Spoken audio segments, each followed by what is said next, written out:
Welcome to Small Business Accelerate. My name is Dr. Greg Pogue from the University of Texas at Austin's IC² Institute. We want small businesses to grow across Texas and across the nation.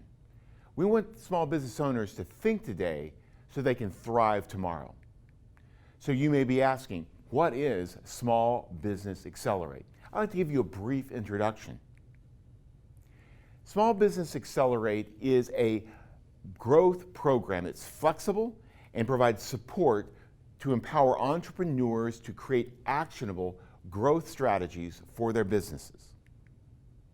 Further, Small Business Accelerate unpacks essential business growth principles while you form important relationships between other peers who are running small businesses, between regional business mentors who have great experience and connections, and among regional and also sometimes national funding groups who may help provide support for your business.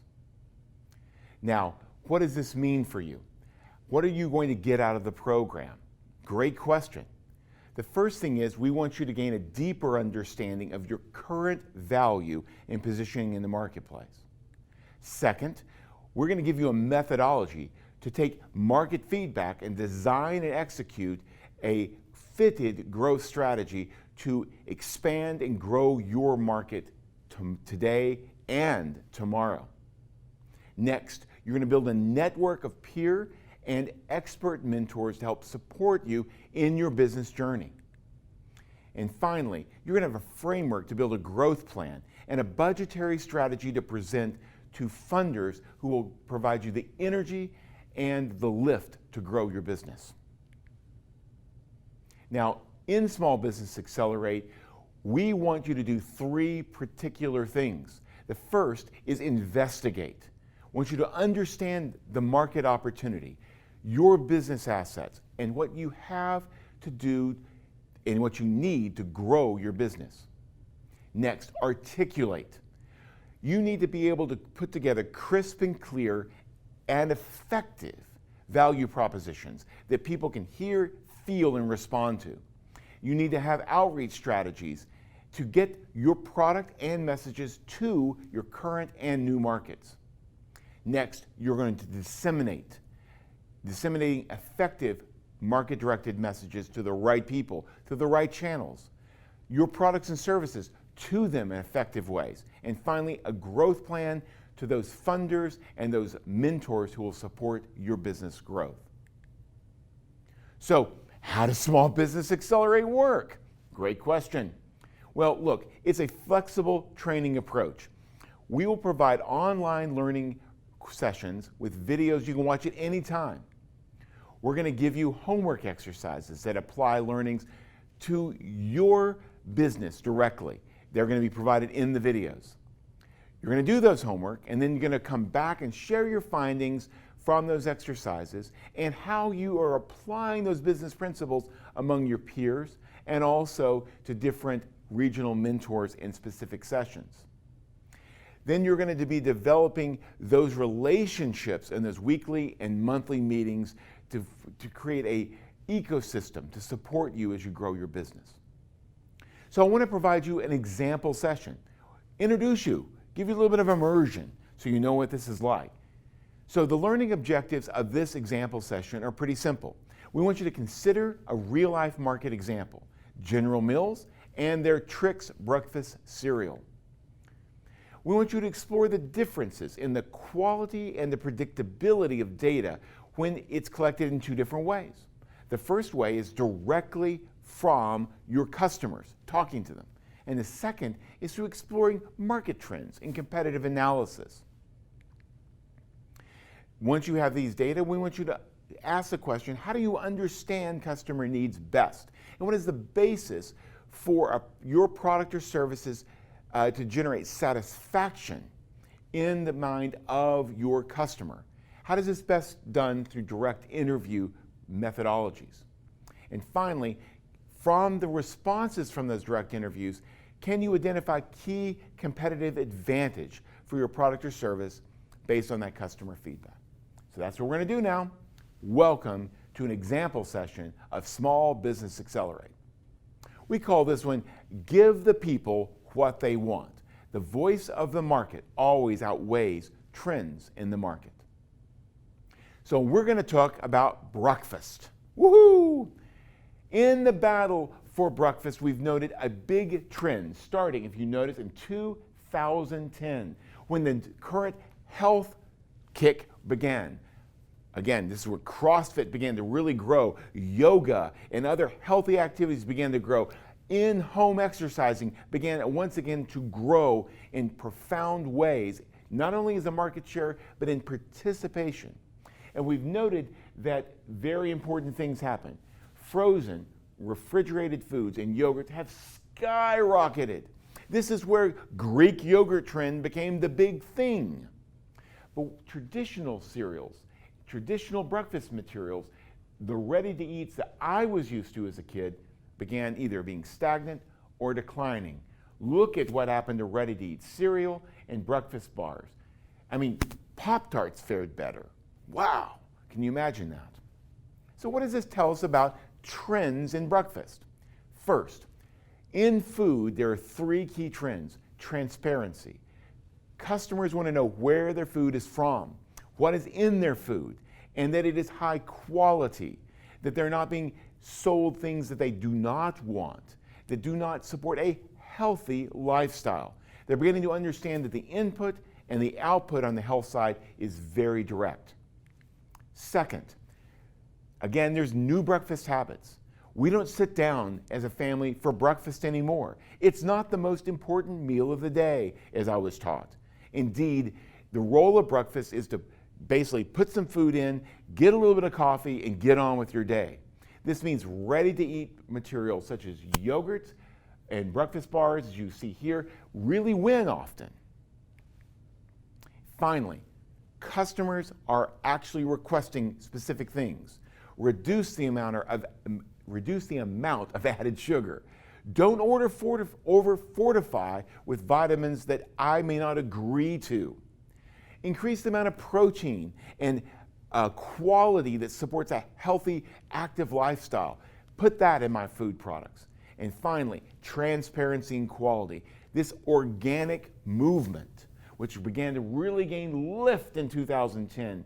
Again, we want natural, very few additives, if any. We want to know where our food comes from.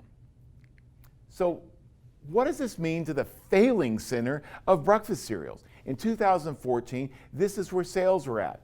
You'll notice that the top selling product was Cheerios. Woohoo! There we go. Very healthy, very transparent kind of cereal. We'll notice that in the top 5, you'll notice very healthy cereals such as Mueslings, Special K, Kashi, all very healthy.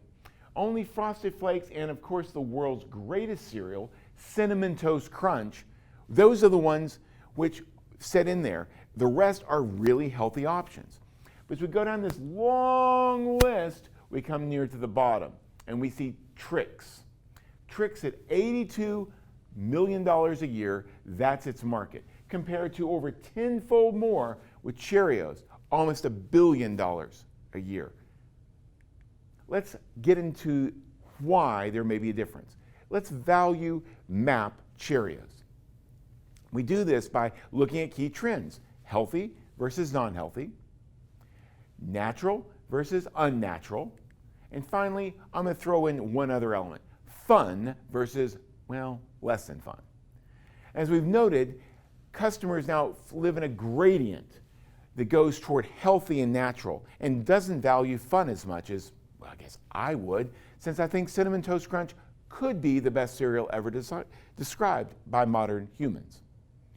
Cheerios maps very squarely in this idea of, yeah, it's not very fun. It tastes like cardboard. Well, I guess if you put the honey note or the frosting or other elements, it does get better than that. So I will give it some credit. But it's not generally that fun. But health-wise, it's very few ingredients, very natural oat cereal, and it's also viewed very healthy as it can support heart health. That's where it maps. And notice how it maps with the gradient of interest within the public wanting more health and more natural and more transparency. Let's think about what General Mills is thinking in 2014, seeing a $1 billion product with Cheerios. Wow, it's the biggest selling product by a long way. It's more natural. 4 of the top selling brands of cereals are healthy and natural. Consumers want transparency, quality, and healthy options. This is telling us something. Let's increase the sales of all of our other cereals by removing artificial flavors and colors. We've got a great test market for this. It's Trix. It's going to be celebrating its 60th anniversary. Can you believe it? In 2015. Let's improve Trix by removing these artificial flavors and colors, moving with where customers want to be to make a healthier Trix. Who can forget Trix? Do you remember this thing? Look at that. It just like jumps off the screen. I mean, we don't see natural colors that are food that are turquoise or, really bright purple, or look at that lime green and yellow and orange. Woo! It just boggles the brain. Clearly, those aren't from natural sources. So let's ask the question, who is the target market for Trix?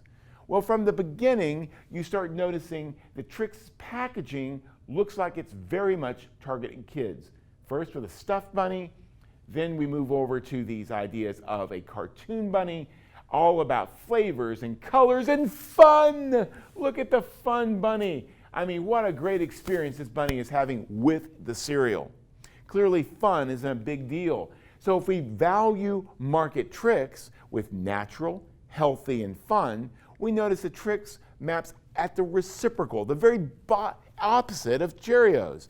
It's remarkably fun, as we know, with the rabbit, the colors, and oh my word. Is it healthy? Well, and is it natural? Let's be blunt. It has a lot of extra sugar added and a lot of colors that don't exist probably in nature. So it's not very healthy and it's not very natural. So, what was the approach taken by General Mills? Well, this rainbow cereal was rendered that way by artificial colors and flavors. Let's remove those dyes and put in new colors that are derived from natural juices and spices. They use things like turmeric, annatto, radishes, even purple carrots to get us those colors.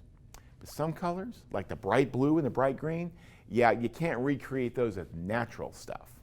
So something had to change. They developed this new Trix and launched it big time after that 60th anniversary, 2016. Woo! What happened? Well, there it is. This is old Trix. Vibrant colors, greens, blues, yellows, oranges. And that is new Trix. It's a little less vibrant. Well, very quickly, General Mills got responses. And as you know, after 2010, of course, all the responses came primarily through Facebook, Twitter, and some emails. Let's sample a few. My childhood is fading away with the colors of Trix. That's not very positive. This tastes 10 times worse. Ooh, that's not encouraging. This is not Trix. What is up with these colors? You've ruined my childhood cereal. This is not colorful. This is not fun. It's disgusting. Wow, those are not the comments you want to see on your Twitter feed. I've showed these pictures in multiple classes, and the word that people generally see when they see this is that new Trix looked a whole lot like kibble. That's not an image you want to really hold in your mind at breakfast. Well, new Trix valuing. Let's look first Cheerios again and Trix, the old cereal. They did a great job in a sense. They moved it to be much more natural, more healthy, and a whole lot less fun. Notice that they don't value the same things that the customers in that $82 million group really were valuing. They're now trying to erode customers out of that Cheerios group. But again, there was expectations, there's desires, and it was not working well. So they moved the product to be where it needed to be, but the customers did not like it. So what was the response? I want to just summarize the customer responses. These are shockingly from adults, because again, small children are on Twitter, they're generally not on Facebook, it's not cool enough, and they certainly aren't sending emails. Here's 2 quotes just to hold it in. Wow. Trix cereal has lost its vibrancy, its joy, its optimism. It's an apt metaphor for the millennial soul. Sadness. Another quote is, the rabbit is not going to even eat the cereal anymore. I'm going to get me some Fruit Loops and enjoy some proper colors. Clearly, they're chasing away their customer set. What did General Mills really want to know? Who is the target market? Well, from the packaging and from the fun, everyone thought it was kids. And kids are going to like some colors. But really, they were wrong. Adults were the target market, specifically parents of young children. They were the ones who were purchasing Trix for, quote, their children, but really to take them, the adults, to have a sensory binge. What was finding out that the features, the colors, the flavors, the sugar, all linked to these emergent feelings of fun, vibrancy, and joy in childhood in adults. They were the buyers. Yes, the kids may have eaten them, but the ones who used the money were the adults. The ones who responded just aggressively against the new Trix were the adults. So, the resolution. The response from General Mills. They said, look, hey, people are calling us. They don't like the cereal. We're going to relaunch Classic Trix with all the regular colors. So, guess what? They pulled the new product in 2017 and reverted to the old product. Think about the millions of dollars that were lost here to design, build, market a new Trix for it to fail, much like the new Coke experience for old people like me.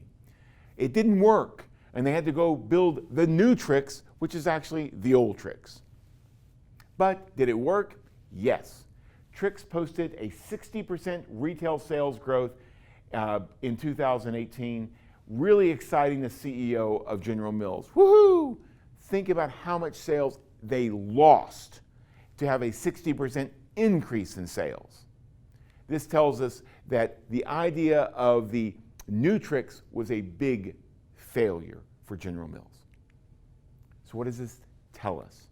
First, general market trends of healthy, transparency, and quality may not be your market trends for your customers.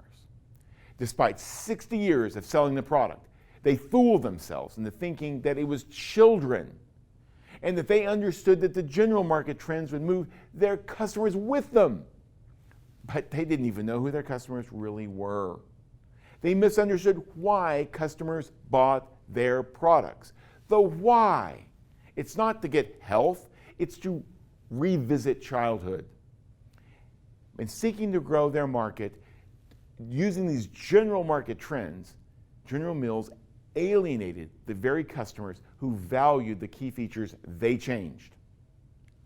Well, this helps us understand that the voice of the market, directly from those people, actually overcomes and is more dominant in impact than just market trend research. The key issue is know your customer, know their market, and give the people what they want. All right, this was an experience of what the video learning session would be. And the business principle that we were highlighting, of course, is getting the voice of the market.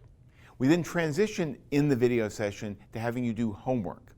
This is for you to get to know your customers and to practice the business lesson that was provided. This business lesson is about understanding your customers. We asked you to talk to at least five of your current customers and ask them 4 questions. First, ask them why did they buy your product or service. Listen to their reasons. Don't put words in their mouth. Get them to talk about your product. Ask them what they value most about your product. Listen for what they think is critical, they think is essential. Explore with them why they're not buying your key competitors' products or through other channels that gets them to other competitors' products. If you rely, let's say, on your website or on your brick and mortar front to deliver your products. Learn why they come to you. And finally, ask them about their thoughts on the future. What do they see happening and how products are going to be structured, how they're going to act, how they're going to provide value, and how they're going to be purchased, and how they're going to be channeled to them.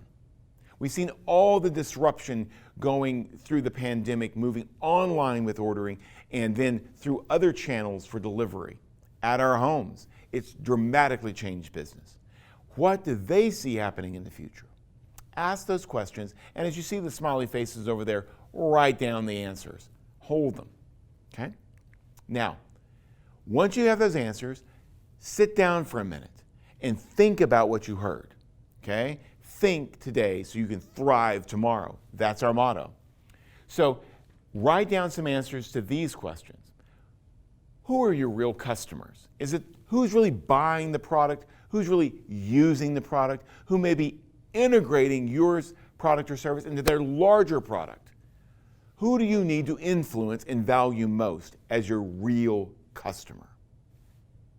Next, what do your real customers value most about your product? How do you enhance that? How do you understand that better? Next, what aspects of your product make it most attractive to your customers, making it immune to competitive threat? In other words, why the things that make it so good that people don't consider the competitors. But what are some of the aspects that make it susceptible to competitive threat? The risks that you may have there. Next, ask the question, what makes your product or service better than the competition? What are they saying? What are those common elements? And finally, what changes should you begin thinking about to make your product and its delivery strategy future-proof, ready for changes coming? Again, as the smiley face is showing, write down answers to those questions from the words of your customer. Now, we want you to bring those answers and the words from your customers to our synchronous session. That may be happening in person, or it may be happening, of course, online, depending on what is available. So we have not only these asynchronous sessions, but we have a synchronous meeting with your peers and mentors. So in those sessions, we want you to turn insight into action. What does that look like? Well, we generally would have 3 things you would ask for in this session. First, summarize the key values that your customers feel about your product. How do you then take those values and highlight them in all your communications? Packaging, website, social media streams, physical elements that you may be leaving with people, other strategies.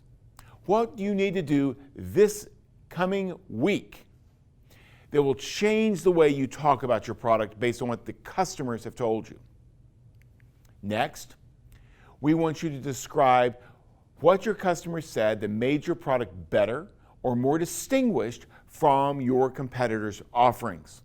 Again, how do you highlight those elements in front through your website, your messaging, your packaging, your social media streams, the way that you get your customers to tell about their product?